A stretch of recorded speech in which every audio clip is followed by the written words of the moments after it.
खूब पर्दा है कि चुलमन से लगे बैठे हैं, खूब पर्दा है कि चुलमन से लगे बैठे हैं, साथ छुपते भी नहीं सामने आते भी नहीं। सलाम नमस्ते सत श्री अकाल, मैं हूं आपके साथ हर्षिता मिश्रा और आप देख रहे हैं टाइम्स मेल। इस वक्त 2024 के लोकसभा चुनाव की तैयारी बहुत ही जोर शोर से हो रही है।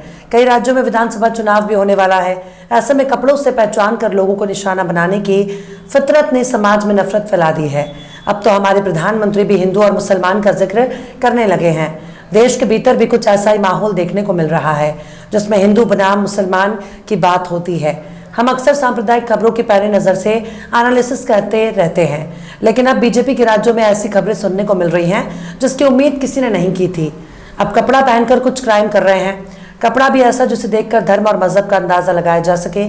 क्योंकि आपको याद होगा, हमारे मोदी जी ने कहा कि उनके खिलाफ विरोध प्रदर्शन करने वालों को उनके कपड़े देखकर पहचाना जा सकता है। लेकिन अब मोदी जी के भाषण से काफ़ी मुतासिर होकर, उनके भाषण से काफ़ी प्रभावित होकर एक शख्स ने अपना पहचान छुपाने के लिए एक ऐसा कपड़ा पहनकर क्राइम करता है जिसे देखकर लोग यही समझेंगे कि अपराधी एक मुसलमान ही होगा। मतलब जालीदार टोपी पहनकर एक शख्स लोगों को गुमराह करता है और तो और एक महिला के गले से चेन खींचकर भाग निकलता है। पर जब पकड़ा जाता है तब पता चलता है कि टोपी वाला मुसलमान नहीं था बल्कि हिंदू ही था। अब जरा इस बात पर गौर करिए कि इस टोपी वाले चोर को पहली नजर में देखकर आप क्या कहेंगे। शायद आप वही कहेंगे जो मोदी जी ने कहा था, इनको कपड़े से पहचान सकते हो। अब अगर आप भी इस चोर को उसके लिबास और पहनावे से पहचानने की कोशिश करेंगे तो शायद आपके पड़ोस के हामिल, फुरकान, दानिश की याद आएगी जो जालीदार टोपी लगाते हों। पर ये जालीदार टोपी सिर्फ चेन चुराने में ही इस्तेमाल नहीं होती बल्कि दंगे करने में इस्तेमाल किए जाते हैं। लोग कह सके ये सबके सब मुल्ले हैं, ताकि लोग कह सके कि सबके सब टोपी वाले ही हैं, ताकि लोग कह सके कि सबके सब टोपी कुर्ता पजामा वाले ही हैं जो हर तरफ आतंक मचा रहे हैं। ये बात सिर्फ टोपी लगाने तक महदूद नहीं है बल्कि ये बात बहुत दूर तक पहुंच रही है। मतलब लिबास की आड़ में बार बार उन्हीं लोगों को निशाना बनाया जा रहा है जिनको हमारे देश के प्रधानमंत्री ने कपड़े देखकर पहचानने के लिए कहा था। अब टोपी लगाकर कोई इतनी बड़ी वारदात को अंजाम देता है तो इससे न सिर्फ माहौल खराब करने की कोशिश होगी बल्कि बड़े पैमाने पर साजिश की तरफ भी इशारा मिल रहा है। लेकिन जब सैयां भाई कोतवाल तो अब डर काहे का। जब सत्ता में बैठने वाले लोग ही भड़काऊ बयान दे रहे हैं तो फिर गैरों की बात करना ही बेमानी है। ये सिर्फ कोई पहली घटना नहीं है बल्कि इससे पहले भी कई घटनाएं सामने आ चुकी हैं जिसमें टोपी लगाने वाले गेरुआ टोले के लोग होते हैं। अब गेरुआ टोले की हरकत चोर, बदमाश, चुनैत, गुंडे, मवाली सीख रहे हैं। आखिर कैसे गेरुआ टोले ने टोपी लगाकर लोगों को कर रहे हैं गुमराह, बताएंगे आपको और भी बहुत कुछ। लेकिन आप अगर हमारे चैनल पर नए हैं और पहली बार हमारी वीडियो को देख रहे हैं तो आप हमारे चैनल टाइम्स मेल को सब्सक्राइब कर लें, वीडियो को लाइक कर दें और बेल आइकन का नोटिफिकेशन बटन भी प्रेस कर दें ताकि बिना देरी हमारी हर खबर आपको मिलती रहे।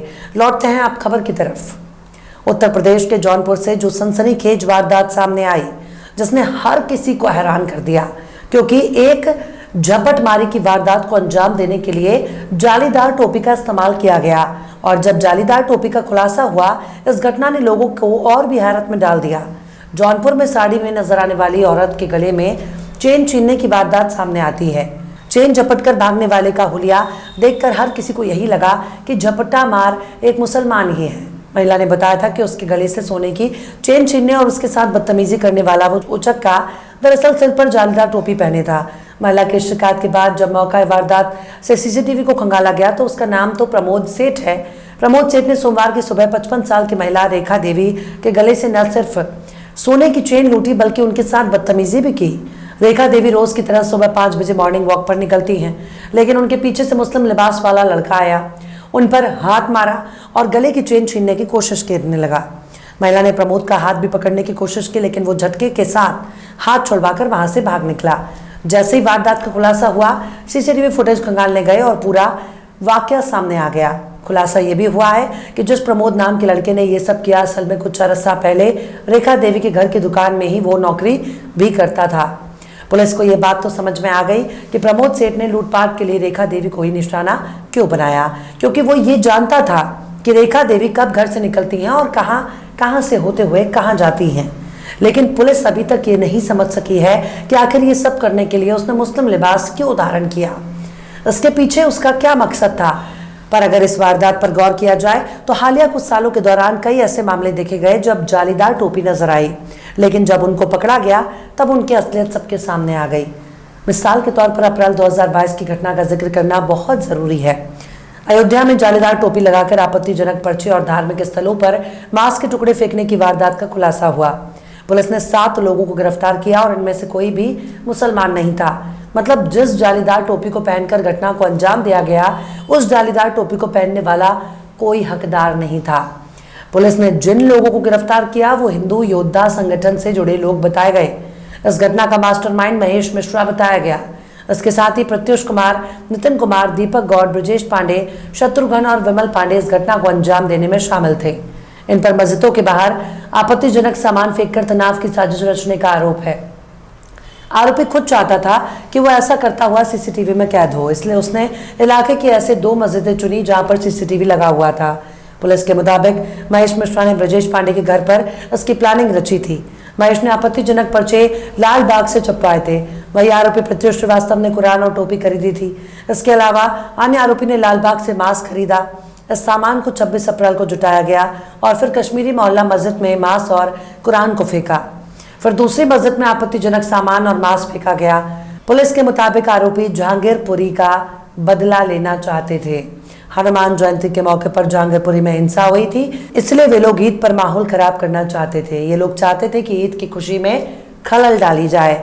अब सुनिए कि इनको गेरुआ टोला क्यों कहाँ जाना चाहिए।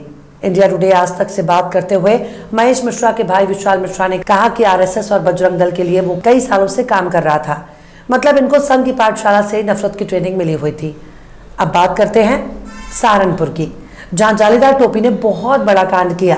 उत्तर प्रदेश के सहारनपुर में जुमे की नमाज के बाद बहुत बड़े पैमाने पर हिंसा हुई, लेकिन इस हिंसा में बाहरी लोगों को देखा गया। दैनिक भास्कर की 1 साल पुरानी इस खबर पर जरा गौर करिए। सहारनपुर हिंसा के पीछे काले कपड़े, नीली टोपी, ऐसी ड्रेस में 50-60 लोग शराब पीकर मस्जिद के बाहर पहुंच गए और नारे लगाए, जिससे हिंसा भड़की। इस खबर को विस्तार से पढ़ने पर पता चलता है कि जालीदार टोपी ने कितना बड़ा कांड किया और कैसे लोगों को गुमराह किया। दैनिक भास्कर के मुताबिक स्थानीय लोगों का कहना है कि जुमे को जामा मस्जिद के बाहर कुछ ऐसे लोग नजर आए थे जो यहाँ पहले कभी नहीं देखे गए। इन लोगों ने काला कुर्ता पजामा और नीली टोपी पहनी हुई थी। ये लोग कोल्ड ड्रिंक में शराब मिलाकर पी रहे थे और मस्जिद से भीड़ के बाहर निकलते ही भड़काऊ नारे लगाने लगे। उसके बाद ही हिंसा भड़की। पर ये तो कुछ भी नहीं है। हमारे देश का पुलिस सिस्टम भी घोर सांप्रदायिक है। कई बार तो हिंदुओं को ही निशाना बना देता है। मतलब हिंदू को मुसलमान समझकर टारगेट करते हैं जबकि वो हिंदू होते हैं। मिसाल के तौर पर मई 2020 को द हिंदू की इस खबर पर गौर करिए, जिसमें द हिंदू लिखता है कि Madhya Pradesh police beat up lawyer for being Muslim, यानी मध्य प्रदेश पुलिस ने मुस्लिम समझकर वकील को पीटा। द हिंदू ने इस खबर के विस्तार में बताया कि मध्य प्रदेश पुलिस ने एक सब इंस्पेक्टर को सस्पेंड कर दिया क्योंकि उसने एक वकील को बताया था कि पुलिस ने उसे कथित तौर पर इसलिए पीटा क्योंकि पुलिस ने उसे गलती से मुस्लिम समझ लिया था क्योंकि उसने दाढ़ी रखी थी। मतलब दाढ़ी रखे होने की वजह से एक वकील को मुस्लिम समझकर पीट दिया गया। यानी अगर कोई मुस्लिम है तो पुलिस उसे बहुत आसानी से सिर्फ पीट सकती है, बल्कि किसी भी इल्जाम में निशाना भी बना सकती है। कुछ ऐसी घटना कांवड़ियों ने एक हिंदू के साथ कर दी। वो कोई मामूली हिंदू नहीं बल्कि बीजेपी के नेता के साथ कांवड़ियों ने बड़ा कांड कर दिया। उत्तराखंड के रुड़की में कांवड़ से टकराने के बाद गुस्साए कांवड़ियों ने जिस शख्स की पिटाई की, दरअसल कार चला रहे भाजपा नेता और पूर्व प्रधान प्रताप सिंह ने सफेद कुर्ता पजामा पहना हुआ था। हल्की दाढ़ी आजकल फैशन बन गया, हर कोई रखता है, पर कुर्ता पजामा, सिर पर काली टोपी लगाए भाजपा नेता को कांवड़ियों ने पीट दिया। कार में एक बुर्का नशी औरत भी बैठी थी। चूंकि पहाड़ी टोपी हिंदू भी पहनते हैं, लेकिन इतनी सारी खूबियों के नजर आने के बाद बीजेपी नेता को कांवड़ियों ने मुस्लिम समझकर पीट दिया। पर सबसे अफसोस की बात यह है कि लोगों को लिबास देखकर पहचानने की कला हमारे देश के प्रधानमंत्री ने सिखाई है और यही कला सीखकर कुछ लोग मुसलमानों को बदनाम कर रहे हैं। पर इससे हिंदू भी बदनाम हो रहा है क्योंकि अपराध करने वालों के बारे में मुसलमान भी गलत सोचेगा। वो यही सोचेगा कि हिंदू उसके साथ जानबूझकर ऐसा कर रहे हैं, जबकि ये चोर उचक्के बदमाश अपने मंसूबों को अंजाम देने के लिए ऐसा कर रहे हैं। इसलिए पीला नजर आने वाली हर चीज सोना नहीं होती। बहरहाल चलते चलते आखिर में दाग देलवी ने भी क्या खूब फरमाया है, हमें है शौक की बेपर्दा तुमको देखेंगे, हमें है शौक की बेपर्दा तुमको देखेंगे, तुम्हें है शर्म तो आंखों पे हाथ धर लेना। फिलहाल इस वीडियो में बस इतना ही। ये वीडियो आपको कैसा लगा कमेंट बॉक्स में आप जरूर बताइएगा। वीडियो पसंद आए तो लाइक करें। हमारे वीडियो लिंक को फेसबुक, ट्विटर, व्हाट्सएप पर अपने रिश्तेदार, यार दोस्तों को भी शेयर करें और बेबाक, निष्पक्ष, स्वतंत्र पत्रकारिता को सपोर्ट करने के लिए आप हमारे चैनल टाइम्स मेल को जरूर से सब्सक्राइब करें और हाँ, बेल आइकन की घंटी वाली बटन भी आप जरूर से दबा दें ताकि आपको हमारे आने वाले नए वीडियो का नोटिफिकेशन फौरन मिल जाए। फिर मिलते हैं किसी और वीडियो में एक नई खबर के साथ। हर्षिता मिश्रा को दीजिए इजाजत। जय हिंद। तो देख लिया आपने हमारे इस वीडियो को। हमें उम्मीद है कि आपने हमारे वीडियो को लाइक किया होगा और दूसरों को भी शेयर किया होगा। अगर अभी तक आपने हमारे चैनल टाइम्स मेल को सब्सक्राइब नहीं किया है तो जल्दी से सब्सक्राइब कर दें और बेल आइकन भी प्रेस कर दें।